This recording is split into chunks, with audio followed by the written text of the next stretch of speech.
Shift gears just a little bit to now talk about covalent molecule. Molecule means that they are covalently bonded. Molecules themselves can be polar and nonpolar. This is a molecule, hydrochloric acid, let's say. You can see that it's polar because the two ends are different, versus this little molecule is nonpolar.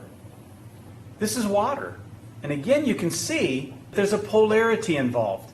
There are two hydrogens here, but there should be two on the top if it was nonpolar, if it was balanced. Let me show you on the board. The electron dot looks like this. You got the hydrogen and the hydrogen.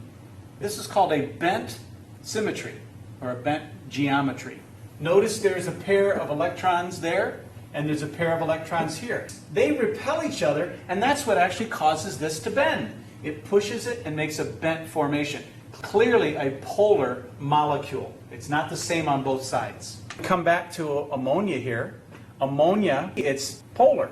You can put it that way, but if I flip it upside down, it doesn't stay the same. It's not the same everywhere because there's an unshared pair of electrons here. And that makes this a polar molecule.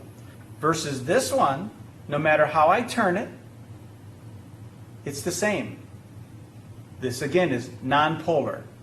So let's compare configurations now. Using this thought of polarity, we can look at something like this, which we would call linear. Makes sense, it's in a line. Linear. Nonpolar, polar molecules. This is a bent configuration of a polar molecule. This is called pyramidal.